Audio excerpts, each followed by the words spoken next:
Le Nord Stream est un défi. Le Nord Stream est un défi car il relie deux puissances dont, depuis Mackinder, les Américains disent qu'il ne faut absolument pas qu'elles soient alliées. Exactement. La puissance russe avec ses réserves et la puissance allemande avec son industrie. Je note au passage que la plupart des penseurs anglo-américains, et Mackinder est un Anglais qui travaille pour les Américains, et il travaille dès 1903, en 1943 il va redire la même chose, et qu'il dit il faut tout faire pour éviter que la puissance allemande et la puissance russe se connectent. Et donc, c'est le fondamental. Et ce fondamental va se superposer à la question du gaz dont je viens de parler. Oui, c'est ça. Et donc, ça, il faut avoir en tête que en 2015, quand il y a cette affaire de Minsk, des accords de Minsk, il y a un Allemand, une Allemande et un Français qui vont faire, avec le Russe et l'Ukrainien, une sorte de corrélation. Oui. Avec un plan de paix, un plan de fédéralisme, un plan de... Et tout ça, c'est insupportable pour les deux puissances. Oui. Les Anglais. Les Anglais et les Américains. D'abord les Anglais et les Américains. Exactement. Les Anglais qui ont été les cornacs des Américains pendant un certain temps sur toutes ces questions géopolitiques. Et les deux puissances extra-européennes que sont la Grande-Bretagne et les États-Unis vont tout faire pour dire aux Ukrainiens n'appliquez pas ces accords de Minsk. Les accords de Minsk sont des accords qui ne nous intéressent pas. Nous sommes des puissances maritimes. Il n'est pas question que cette connexion se fasse. Le Nord Stream 2 a bien sûr été saboté délibérément par le président Trump, puis le président Biden, puis pétardé par les forces américaines. C'est clair. Il n'y a pas le moindre doute. Voilà, il n'y a pas le moindre doute. Et ceux qui en douteraient manqueraient de bon sens. Ben voilà une preuve absolue. Ça manquerait de bon sens de ne pas comprendre que ce sont les Américains. Évidemment, je blague. Ce n'est pas une preuve. Ces messieurs sont des spécialistes en stratégie, vous pourrez aller vérifier leur CV, c'est pas la question. Ils sont persuadés de quelque chose, mais ils ne peuvent pas le prouver. La Russie avait intérêt à conserver Nord Stream 2, puisque c'était un moyen de chantage sur les pays occidentaux. Ils pouvaient couper, en tant que de besoin, les livraisons de gaz. Donc le dernier pays au monde qui avait intérêt à détruire Nord Stream 2, le gazoduc, c'est la Russie. Donc il y a eu des tentatives de faire porter le chapeau à la Russie qui ont fait long feu, et désormais tous les spécialistes savent qu'en réalité ce sont les anglo-saxons qui sont derrière, très probablement des plongeurs et des forces spéciales britanniques à la demande des États-Unis. Vous avez eu d'ailleurs, on n'en a pas beaucoup parlé, mais il y a quand même eu ce fameux SMS de la première ministre Liz Truss, puisque ça s'est passé pendant sur le très faible moment où elle a été première ministre du Royaume-Uni. Madame Liz Truss a envoyé, dans l'heure qui a suivi, un SMS au secrétaire d'État américain, c'est-à-dire au ministre des Affaires étrangères américain, pour lui dire quelque chose du style « It's done, c'est fait ». Voilà. Ça veut donc dire que le Royaume-Uni a servi en fait, et a obéi aux États-Unis, c'est pas la première fois. Cette analyse de François Asselineau est plus détaillée et plus convaincante que ce que disaient les deux hommes juste avant. Mais encore une fois, ce n'est pas une preuve. Vous allez comprendre pourquoi je vous montre tout ça, mais maintenant je vais vous montrer en montage qui a été fait par quelqu'un sur Twitter. J'ai simplement fait une capture écran, et clairement le but de ce montage, c'est de convaincre, de prouver que ce sont les Américains qui sont derrière le sabotage. Et après, on discutera pour voir si c'est effectivement une preuve ou pas. This is the first question first. If Russia invades, that means tanks or troops crossing the border of Ukraine again. Then there will be no longer a Nord Stream 2. We will bring an end to it. How will you do that exactly, since the project and control of the project is within Germany's control? We will, I promise you, we'll be able to do it. Car je suis sûr qu'on nous prend pour des cons, mais j'en suis certain. Quelque chose ne tourne pas rond, car je suis sûr qu'on nous prend pour des cons, mais j'en suis certain. Clear with you today. If Russia invades Ukraine, one way or another, Nord Stream 2 will not move forward. Des bavures policières, falsification de l'histoire. Mais je suis sûr qu'on nous prend pour des cons, mais j'en suis certain. Quelque chose ne tourne pas rond, car je suis sûr qu'on nous prend pour des cons,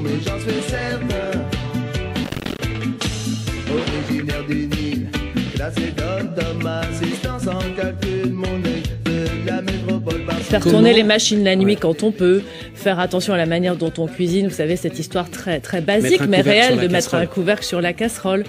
Essayer de démarrer son chauffage à des horaires un peu décalés par rapport aux horaires de pointe. Toutes ces petites choses-là, ça peut faire la différence. Je pourrais vous mettre des dizaines d'interviews qui expliquent pourquoi ce sont les Américains qui sont derrière le sabotage et leurs intérêts, au niveau économique, etc., au niveau géopolitique évidemment.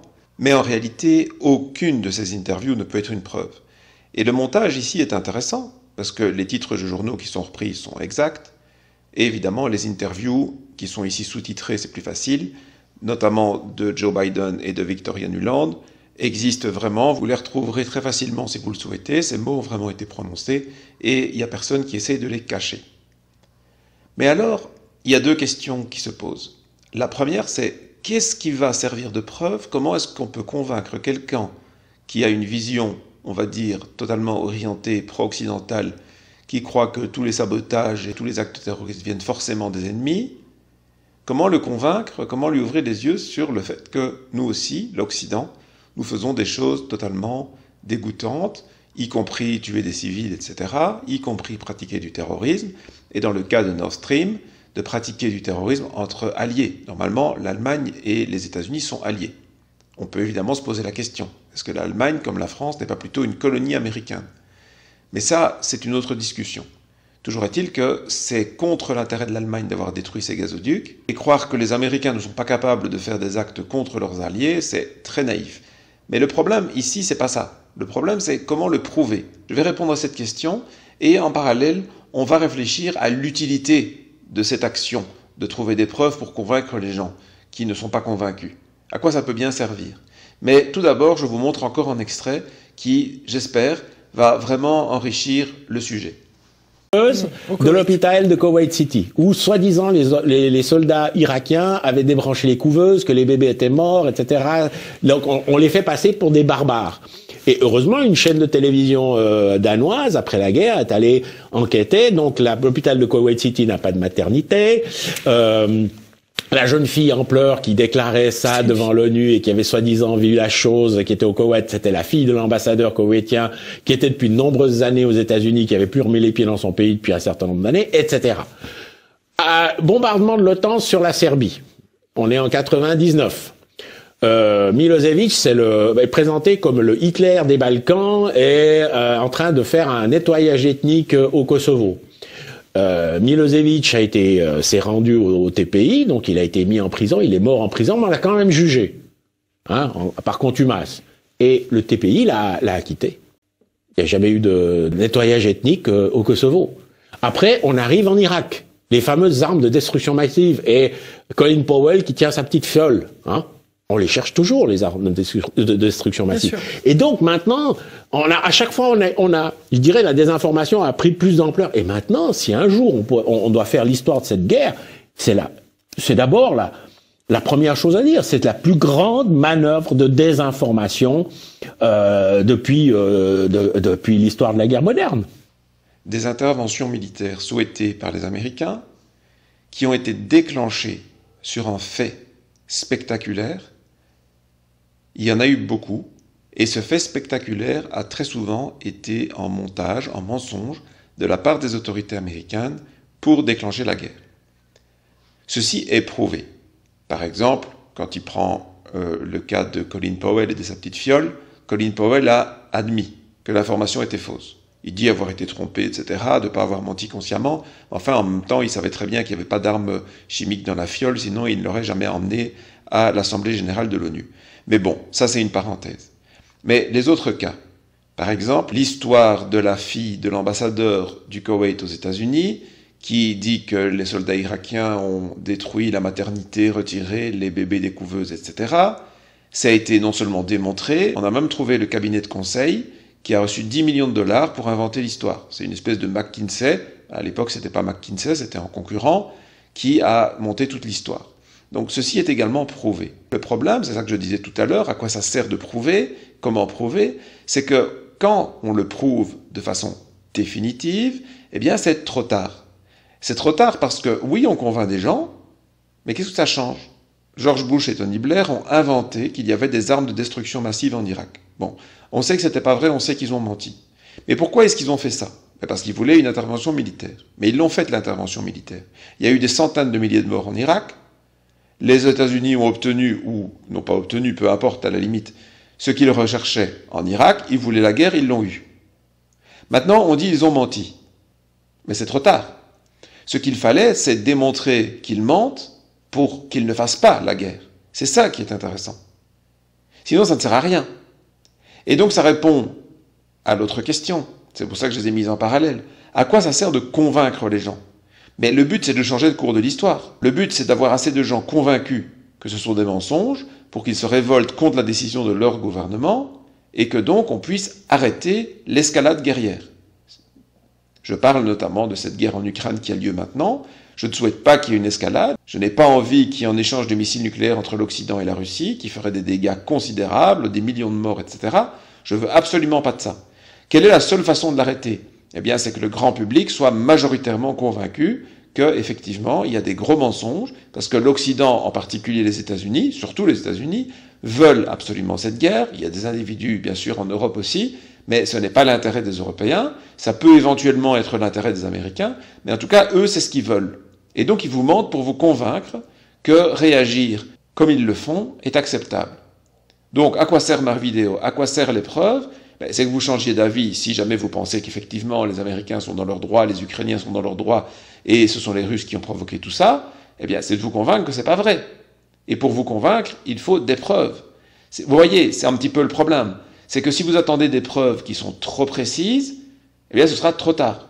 Et donc ce que je vais faire ici, c'est que faute de pouvoir prouver les faits aussi récents comme le sabotage de Nord Stream, j'ai pas de preuves, au moins je suis clair là-dessus, je ne peux pas vous le prouver.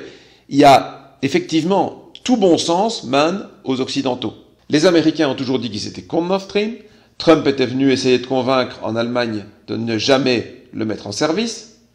Biden a dit, on a vu l'extrait, on le détruira si jamais les Russes interviennent en Ukraine. Les Russes sont intervenus, il a été détruit. Ça fait quand même beaucoup. Plus tous les petits détails. Un ministre polonais qui remercie les Américains, Liz Truss qui dit voilà c'est fait. Je veux dire, il y a tellement d'éléments, il n'y a pas de preuves certes, mais il y a un faisceau de présomption, et quand on a un peu de bon sens, comme disaient les deux premiers intervenants, Alain Juillet et son invité, on sait que c'est les Américains. Seulement ceux qui sont vraiment bloqués dans leur vision vont dire ça ne suffit pas, le bon sens. Eh bien, alors ce que je vais faire, c'est montrer que sur toute la ligne de cette guerre en Ukraine, les Occidentaux, donc les médias, je veux dire les médias occidentaux, les autorités, etc., vous ont menti. Alors, depuis 2022, c'est difficile parce que pour beaucoup de choses, on n'a pas encore les preuves. Mais cette guerre, elle n'a pas commencé en 2022. En réalité, le conflit, il date d'il y a très longtemps. Et ce que je vais faire ici, c'est vous montrer que depuis des années, on vous a menti radicalement sur ce qui s'est passé. Donc si vous comprenez que depuis le début de l'histoire, on ne cesse de vous mentir, ça va être très difficile pour vous d'argumenter que depuis 2022, on vous dit toute la vérité. D'autant plus que tout historien sait que dans une guerre, il y a toujours de la propagande de guerre, c'est-à-dire que les deux camps mentent. Ça, c'est une certitude aussi. La Russie étant dans le camp des vainqueurs avec la France contre l'occupant nazi, mon grand-père s'est toujours efforcé de préserver cette relation avec la Russie. Toujours. Et je pense qu'il est de l'intérêt de la France de continuer cette politique et de continuer cet équilibre, parce que c'est essentiel à la stabilité de l'Europe. Je pense que l'opinion publique commence à prendre conscience du jeu pervers et des mensonges américains et en particulier de l'OTAN d'utiliser cette crise ukrainienne pour déstabiliser l'Europe, que l'Europe alliée avec la Russie représente un bloc fort, aussi bien politiquement qu'économiquement, que culturellement, que socialement, d'environ 500 millions de personnes, que depuis la guerre du Vietnam et depuis les crises économiques qui ont succédé, liées notamment à l'abandon de l'étalon or sur le dollar, les Américains ont toujours essayé, par la force, par la ruse et par leur politique, essayer de rattraper cette perte d'influence, à la fois économique, à la fois politique et à la fois économique, de rattraper la perte d'influence du dollar comme seule monnaie d'échange dans le monde et que cette politique continue. Je me révolte et je m'insurge contre cette malhonnêteté intellectuelle dans la crise ukrainienne, parce que les déclencheurs de guerre sont les Américains, les déclencheurs de guerre sont l'OTAN, et je voudrais citer comme preuve les déclarations récentes de Madame Merkel, qui a dit qu'elle n'avait jamais eu l'intention d'appliquer les accords de Minsk. Les accords de Minsk ont été négociés et signés pour garantir la sécurité, l'intégrité et le respect des populations russophones du Donbass, et que les Allemands et les Français se sont portés garants de ces accords pour l'équilibre, la stabilité et la protection des populations dans cette région. Madame Merkel, en disant qu'elle n'avait jamais eu l'intention d'appliquer les accords de Minsk, a tout fait pour laisser l'OTAN armer l'Ukraine, a tout fait pour poser les bases de ce conflit, et je trouve que c'est grave, parce qu'il y a des millions de personnes qui en souffrent. En autorisant cette expansion nationaliste ukrainienne, elle a laissé entre 16 et 18 000 personnes se faire tuer, être bombardées. Elle a laissé ces populations ukrainiennes nationalistes annihiler la culture russe, annihiler le sentiment même de leur appartenance à la Russie. Elle a annihilé leur possibilité de pratiquer la langue, et elle a laissé, malheureusement, ces crimes s'installer. Ça veut dire que, sciemment, ils ont contribué à cette guerre, et sciemment, ils ont contribué à cette escalade. Les États-Unis continuent, malheureusement, cette escalade militaire dont les populations ukrainiennes sont les premières à souffrir, mais aussi les populations européennes. L'ampleur, le nombre et la profondeur des sanctions montrent que tout ça a été organisé très longtemps à l'avance, et qu'il s'agit en fait d'une guerre économique aussi, dont les Américains en sont les bénéficiaires. Les Américains vendent leur gaz 4 à 7 fois plus cher aux Européens qu'ils le font pour leur propre pays, et malheureusement chacun dans son quotidien en souffre en Europe, parce que tout cela provoque une crise économique et financière qui est absolument sans précédent. Et ma foi, on vous dira, mais c'est la faute des Russes. Très bien, mais les Russes se défendent. Parce que 11 000 sanctions qui ont été prononcées contre elles, plus un 9e train encore de sanctions qui a été décidé hier, eh bien, ma foi, c'est tout à fait légitime et normal que les Russes se défendent. En plus de partager avec vous cette réflexion intelligente du petit-fils du général de Gaulle, le général de Gaulle en général est très respecté par les Français, et la parole de son petit-fils devrait être prise en considération. Mais ce n'est pas le but. Il a dit quelque chose de vraiment crucial. Il a rappelé, j'aurais pu vous le montrer d'autres personnes, ce sont des faits qui ont été publiés largement en 2022, que Angela Merkel, tout comme François Hollande, ont admis qu'ils ont parrainé les accords de Minsk, qui étaient des accords entre le gouvernement de Kiev, donc en 2015, à ce moment-là c'était Poroshenko le président, et les indépendantistes du Donbass, donc les chefs de file des républiques populaires du Donetsk et de Lugansk. Ils ont fait un accord pour dire on va faire la paix. Et le Donbass restera en Ukraine. C'est important que vous ayez ça à l'esprit. Il n'était pas question que le Donbass devienne indépendant ou soit intégré à la Russie à ce moment-là. La Russie parrainait aussi ces accords. La grosse différence, c'est que la Russie voulait qu'on respecte ces accords. Pourquoi? Parce que sa priorité, c'est qu'on arrête de tuer les civils du Donbass. C'est de ça que parle Pierre de Gaulle, en disant qu'il y a eu 16-18 000 morts. Moi, j'ai plutôt le chiffre de 14 000 en tête, mais c'est pas la question. Ce sont des milliers de morts, juste parce que ces gens voulaient pouvoir vivre leur vie selon leur culture et leur langue en particulier, à savoir le russe. Imaginez la même situation, par exemple, au Québec, où le gouvernement d'Ottawa se mettrait à bombarder les Québécois parce qu'ils parlent français. C'est ça qui se passe. Il faut vraiment que vous ayez ça en tête. Et ça a duré pendant 8 ans. Pendant 8 ans, la Russie a tenté de faire respecter les accords de Minsk. Angela Merkel, et puis ensuite Olaf Scholz, François Hollande, et puis ensuite Emmanuel Macron, étaient censés parrainer les accords, c'est-à-dire de mettre la pression sur Kiev pour qu'ils soient respectés, tout comme la Russie devait mettre la pression sur les républiques autonomistes pour les respecter également. Or, ces accords n'ont pas été respectés. Certains me diront que les Russes n'ont pas tout fait parfaitement. Peut-être, mais ce qui est certain, c'est que l'OSCE, l'Organisation pour la sécurité et la coopération en Europe, qui avait des observateurs sur place pour vérifier le respect des accords, a dit qu'ils ont été violés tous les jours par les Ukrainiens. Autrement dit, les Ukrainiens ont bombardé tous les jours. Il faut quand même que vous imaginez. Se faire bombarder tous les jours pendant 8 ans, c'est plus long que la Seconde Guerre mondiale. Hein. Je veux dire, c'est quand même quelque chose. Et là, les parrains de l'accord français et allemands reconnaissent qu'ils n'ont jamais eu l'intention de les faire respecter. Et qu'ils ont signé ces accords. Pourquoi ? Pour que l'Ukraine puisse s'armer et faire la guerre contre la Russie. Vous vous rendez compte de la gravité de la situation ? Ça a plein d'implications. On ne peut pas faire confiance aux Occidentaux, qui préfèrent la guerre à la paix, qui signent des accords qu'ils ne veulent pas respecter. Vous voyez un petit peu. Il faut se mettre à la place des Russes. On a signé des accords de paix, mais on n'avait jamais l'intention de les respecter. Comment voulez-vous qu'ils nous fassent confiance maintenant ? Hein ? Il faut avoir ça en tête. Ce qui est le plus intéressant, c'est surtout que ça confirme ce que je vous ai dit avant. On a maintenant la preuve que ces accords n'ont pas été respectés par l'Occident et l'Ukraine, puisqu'ils ont même admis n'avoir jamais eu l'intention de les respecter. Là maintenant, vous ne pouvez pas dire que ce n'est pas une preuve. On a des aveux, on a les faits, on a tout. Mais c'est trop tard, puisqu'ils ont fait ça pour avoir les 8 ans, pour que l'Ukraine puisse s'armer. Donc l'Ukraine s'est armée, ils ont eu leurs 8 ans, et ont fait la guerre. Donc la preuve maintenant de ce que je vous dis ne sert plus à rien. Donc si dans un an, on a eu une guerre nucléaire et que 95% de la population mondiale est morte, et que les quelques survivants démontrent que c'est les Américains qui l'ont provoqué et que les Russes n'ont pas eu le choix. C'est quand même trop tard. Nous, ce qui est intéressant maintenant, c'est de l'éviter, cette situation.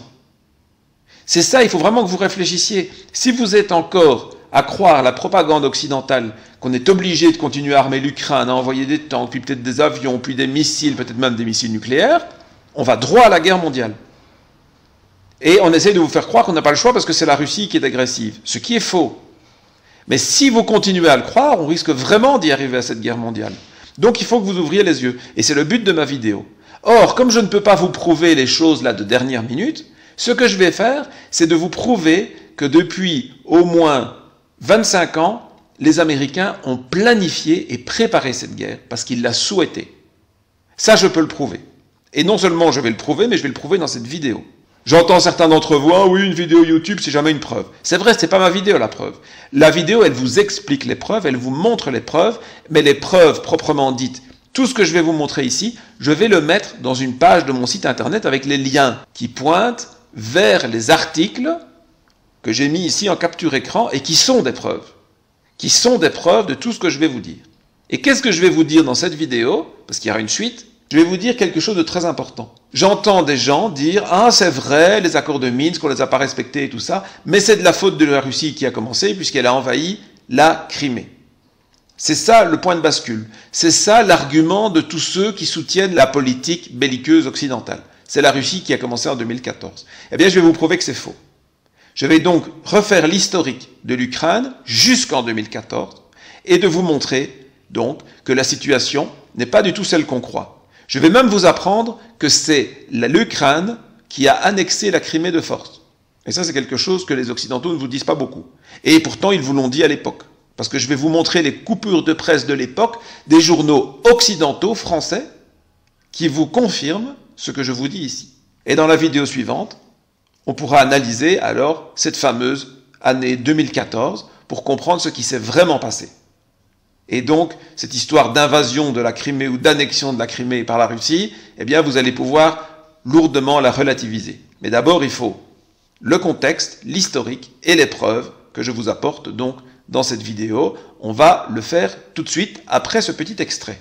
Chaque fois que vous faites une description, de la sortir à intervalles réguliers du refrain, mais ça ne veut pas dire que je soutiens Poutine, mais ça ne veut pas dire que, tellement la pression idéologique qui s'exerce sur nous est terrible. C'est pas une raison pour que les Français y cèdent, parce que eux aussi ont une histoire profonde, et dans cette histoire, la preuve a été administrée 10 fois qu'il n'est de bonne politique pour nous qu'en partenariat avec la Russie, qui ne peut et ne doit jamais être un ennemi, quel que soit son régime. Et l'histoire en atteste, le général avait reconnu la Chine populaire et pacté avec Staline, qui n'était pas pour lui une référence idéologique. Bon. je la juge positivement. Je pense que Madame Merkel et Monsieur Hollande se sont rendus compte que les États-Unis avaient l'intention de déclencher la guerre en Ukraine. Et malgré qu'ils aient suivi les États-Unis pendant de nombreux mois, ils sont en train d'appuyer assez violemment ou tenter d'appuyer assez violemment sur la pédale de frein, car l'escalade voulue par les États-Unis est évidemment un véritable drame, serait un véritable drame, car elle mettrait la guerre à nos portes et elle constituerait une véritable erreur géopolitique, de la même manière qu'a été une erreur l'intervention en Libye et l'armement des fondamentalistes islamistes en Syrie. Donc je me réjouis qu'une tentative diplomatique soit mise en œuvre par François Hollande et Angela Merkel. Je pourrais vous mettre beaucoup d'extraits d'autres politiciens qui mettaient en garde également. Florian Philippot, Nicolas Dupont-Aignan. Alors vous allez me dire c'est la droite.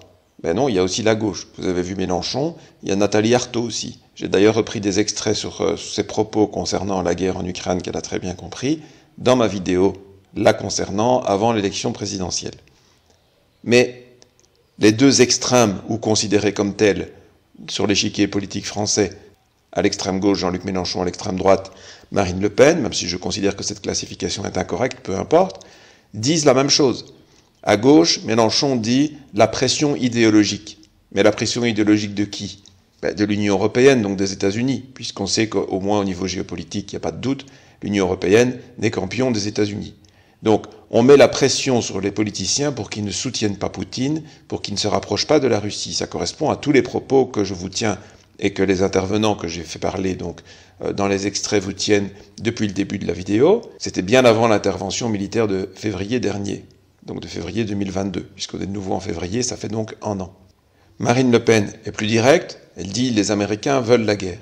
C'était en 2015, alors que Hollande et Merkel venaient de signer les accords de Minsk. On sait maintenant qu'ils les avaient signés sans avoir l'intention de les respecter. À ce moment-là, on ne le savait pas, on pensait qu'ils essayaient vraiment d'éviter la guerre. C'est pas dans l'intérêt de l'Europe de faire cette guerre.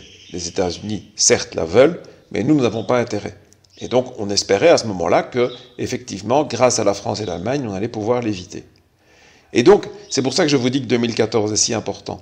Parce que tout ce qu'on mettait comme pression sur tous les politiciens, en fait quasiment tous, il n'y a que les collabos, au sens propre du terme, comme l'a expliqué François Asselineau dans la vidéo dont j'ai pris l'extrait plus tôt, eh bien, les collabos, c'est ceux qui collaborent avec l'Empire américain, qui s'étend de plus en plus vers la Russie, qui menace la Russie. Donc, ça c'est vrai. Et donc, le pouvoir est collabo, et quasiment toute l'opposition dénonce cette collaboration. A raison, même s'ils n'utilisent peut-être pas toujours la meilleure manière, les bons termes, etc. Bon. Et l'argument qui revient est toujours le même. Oui, mais en 2014, la Russie a attaqué la Crimée. Et d'ailleurs, si vous réfléchissez bien, avant 2014, la Russie était dans le G8, qui est donc redevenu G7 pour l'occasion. La Russie était membre observateur de l'OTAN. Et donc, la Russie était dans toute une série d'organismes et elle essayait de se rapprocher de l'Occident. Et suite à cette invasion-annexion, c'est comme ça que nous l'appelons en Occident, de la Crimée, la réintégration de la Crimée à la Russie selon les Russes, que tout a basculé. Donc il faut absolument comprendre ça.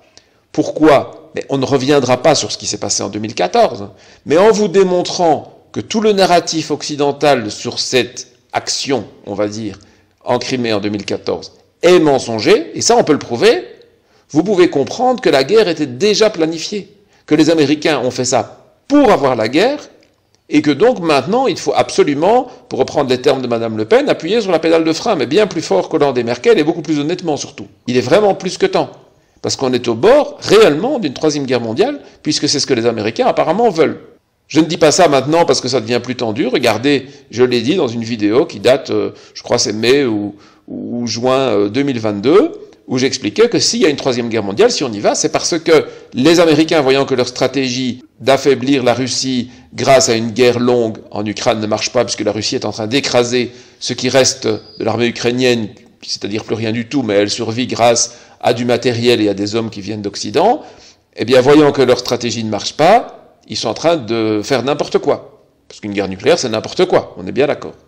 Pour ça, on va faire, en résumé, de l'historique de la Crimée, et vous allez comprendre beaucoup mieux ce qui s'est passé en 2014. Et pour chaque étape que je vais vous donner, eh bien, je vais mettre au moins 1 ou 2 captures écran avec des preuves issues de la presse occidentale ou d'une presse reconnue anti-russe, pro-occidentale comme Wikipédia, des informations que vous pouvez vérifier facilement, et vous allez comprendre tous les mensonges qu'on vous raconte depuis février 2022. En fait, on vous racontait beaucoup moins de mensonges avant. Mais la plupart d'entre vous, et je suis sûr 100% d'entre vous qui sont pro-occidentaux, ne connaissaient pas ce qui se passait au Donbass. Peut-être que vous n'aviez même jamais entendu parler du Donbass avant février 2022. Contrairement à vous, moi je suis les actualités du Donbass depuis 2014, je me suis intéressé à ça.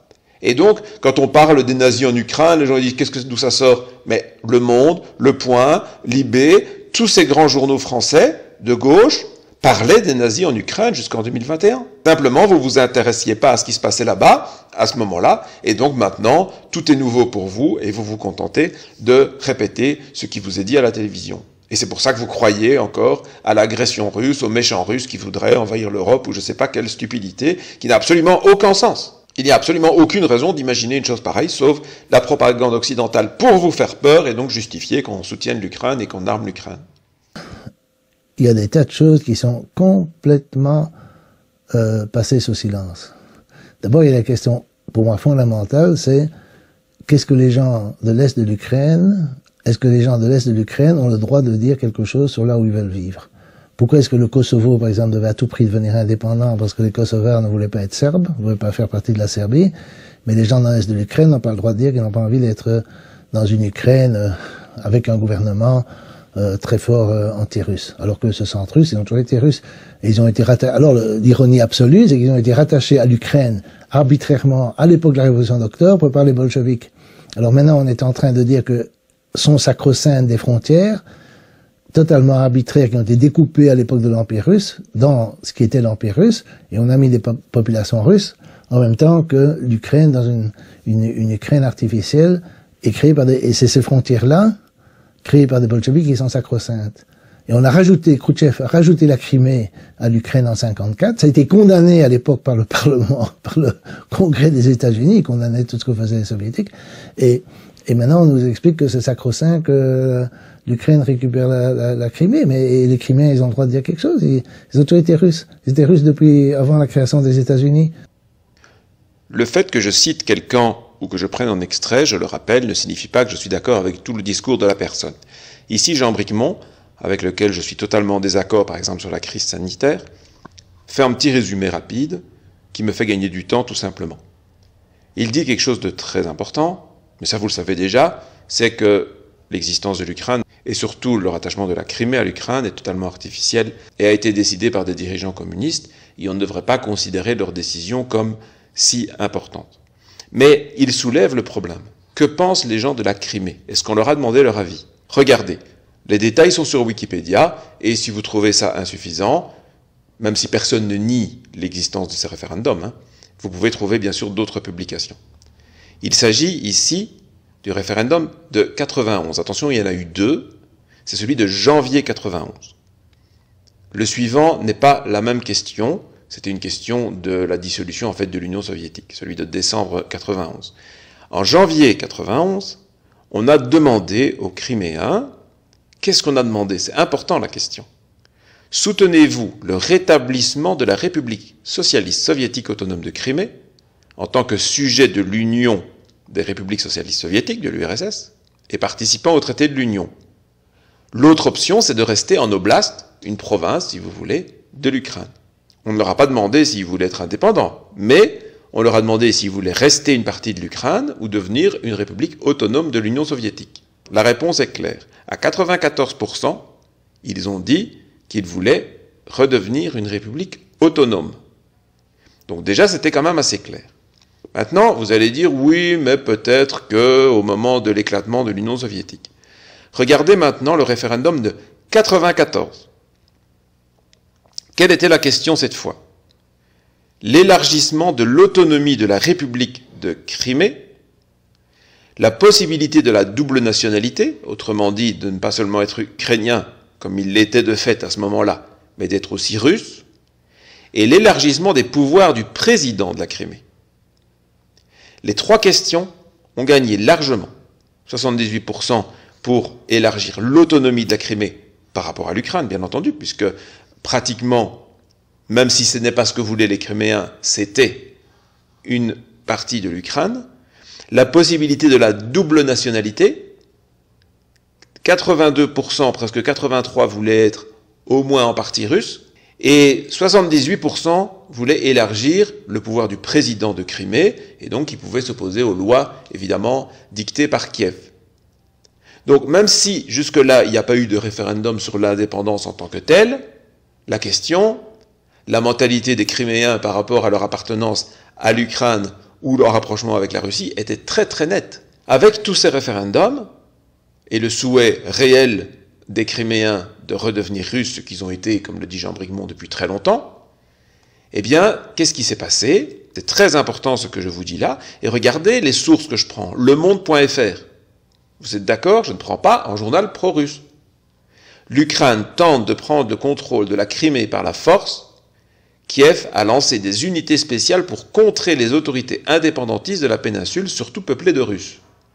Donc, la péninsule était effectivement peuplée de Russes. Donc, vous voyez, c'est pas en secret, c'est pas les complotistes de 2022-2023 pro-Poutine qui vous inventent n'importe quoi, c'est dit par Le Monde en 95. Et ils voulaient être indépendants. Et qu'est-ce qu'on a fait? Eh bien, Kiev a envoyé ses forces spéciales pour l'arrêter. Donc, en réalité, on vous parle toujours de l'annexion de la Crimée en 2014 par les Russes. Ce qui est vrai, c'est qu'en 1995, l'Ukraine a annexé de force la Crimée. C'est exactement le contraire de tout ce qu'on vous a toujours raconté. Et pourtant, vous voyez, c'est écrit dans des journaux français, grand public, reconnus. Le Monde, dans les années 90, c'était la référence. Maintenant, ça a évolué dans le mauvais sens. Mais en 90, personne n'aurait dit que Le Monde était complotiste pro-russe. Je crois que vous êtes d'accord avec moi. Cette vidéo est déjà longue et je vais laisser beaucoup de preuves supplémentaires pour la suivante. Mais pour ceux qui sont déjà convaincus, et je sais que vous êtes nombreux, eh bien, je voudrais vous laisser avec la meilleure conclusion que j'ai trouvée pour l'instant. Comme je l'ai dit pour Jean Bricmont, et c'est valable pour tous les intervenants de la vidéo, je ne suis pas d'accord habituellement avec tous les discours d'Emmanuel Todd. Mais je dois dire que la conclusion que je vais lui offrir ici pour ma vidéo est, à mon avis, totalement exceptionnelle et j'espère qu'elle va vraiment ouvrir les yeux sur l'importance de votre réaction par rapport à ce conflit dès aujourd'hui. Je vous remercie pour m'avoir écouté jusqu'au bout et j'espère de tout cœur que vous allez agir pour la paix dans le monde. Ça ne réglera pas tous les problèmes de l'humanité qui sont nombreux, mais si on rentre en guerre, alors là, il n'y a plus de solution pour rien du tout. Je vous dis à très bientôt et je vous laisse donc avec Emmanuel Todd. Écoutez attentivement, ça vaut la peine. John Mearsheimer, c'est à l'époque où tout le monde se tairait, ce géopoliticien américain de tendance réaliste, a dit, là, pour la Russie, l'Ukraine est une question existentielle. Parce que c'est existentiel, les Russes taperont de plus en plus fort, jamais ils ne sortiront de cette guerre. Et là, il en tirait une conclusion qui peut s'avérer fausse, mais ça n'est pas certain, et donc les Russes vont gagner. Mais l'axiome derrière ça, c'est pour les États-Unis, ça n'est pas existentiel. Et ça, c'est une erreur. C'est une erreur parce que il est évident que si la Russie tient sur le plan militaire, il va sans doute qu'elle va tenir. Mais ce qui est plus inattendu sur le plan économique, elle tient. Eh ben, la preuve aura été apportée qu'une grande nation peut survivre, s'organiser avec les autres grandes nations comme l'Inde, la Chine ou des acteurs importants comme l'Arabie Saoudite, en dehors du système de contrôle monétaire et financier américain. Et donc, dans ce cas-là, le rôle central du dollar s'effondrera et l'Amérique vit de ce rôle central du dollar. C'est-à-dire le déficit du commerce extérieur sur les biens n'en finit pas d'augmenter aux États-Unis, malgré le protectionnisme, un peu d'Obama, beaucoup de Trump, de nouveau de Biden, parce que l'Amérique n'arrive pas à se remettre au travail. Il y a quelque chose de non réversible dans le déficit commercial américain. Et si la Russie apporte la preuve qu'elle peut tenir, eh ben, les ressources matérielles de l'Amérique vont s'effondrer. Et donc, la guerre est existentielle pour les États-Unis. Ils doivent s'engager de plus en plus et nous avons la certitude, au fond, prospective, de ce que cette guerre va durer et s'étendre. Ça, c'est le premier temps. C'est la critique, le complément à l'analyse de Merssamer. La deuxième chose, c'est que les gens ont une vision naïve de la guerre que n'ont pas les historiens. C'est-à-dire, pour les gens, pour l'émotion qui règne, la guerre, ce sont des gens dans des chars, dans des avions, avec des canons qui se tirent dessus. Il y a du sang, il y a des blessés, il y a des morts, des bâtiments détruits. C'est affreux. C'est la guerre d'Ukraine. C'est ce que les gens pensent être la guerre dans sa substance. Mais la réalité de la guerre, au final, ça se règle toujours par des rapports de force économiques. La raison pour laquelle les Américains sont arrivés en vainqueurs ultimes dans la Deuxième Guerre mondiale, ça n'était même pas parce qu'ils avaient fait les efforts militaires en termes de vie humaine les plus importants. C'est parce que l'industrie américaine, c'était 45% de la production industrielle mondiale. Et les gens n'ont pas compris que quand les Occidentaux ont pris leurs sanctions économiques, ils entraient en guerre. Les gens ne se rendent pas compte que quand on veut détruire économiquement un pays, en fait, on produit des morts. Les blocus américains de l'Irak ont produit des centaines de milliers de morts en Irak, dans une époque très récente. Et ça, les gens n'ont pas compris. Souvenez-vous de l'époque où on va couper SWIFT, la Russie va s'effondrer. Et donc, on va couper SWIFT, et les Russes vont crever de faim. C'était ça le projet, en fait. On ne l'a pas vu parce que ça a raté. En vérité, la Russie s'est déconnectée, ils avaient préparé, ils étaient prêts, mieux sans doute encore qu'ils ne l'imaginaient. Ils ont tenu le coup, et du coup, on s'est retrouvés, nous, avec des taux d'inflation ahurissants. Il y a beaucoup de pays européens qui maintenant ont des taux d'inflation supérieurs à la Russie. Et donc, parce qu'on n'a pas vu, parce que notre offensive économique a échoué, on n'a pas vu qu'on était entré en guerre. Et là, la prise de conscience vient, parce que les difficultés à abattre la Russie, la situation très incertaine sur le plan militaire, et sans doute en ce moment très défavorable à l'Ukraine, ont amené les Occidentaux, à ces gestes d'ailleurs plutôt symboliques, d'envoyer des chars, Léopard, Challenger, peut-être Abrams, qui sait Leclerc, si on en trouve un ou deux qui marchent, en Ukraine, parce qu'on est revenu dans la symbolique instinctive, je dirais, et mal renseignée de la guerre, parce que le char est un instrument de guerre qui, dans l'esprit des gens, renvoie à la Deuxième Guerre mondiale, renvoie à la guerre, etc. Donc maintenant, on comprend que tous les pays occidentaux vont fournir du matériel de guerre offensif à l'Ukraine, et ça y est, on percute, la thèse est validée, les gens admettent en ce moment que la Troisième Guerre mondiale a commencé.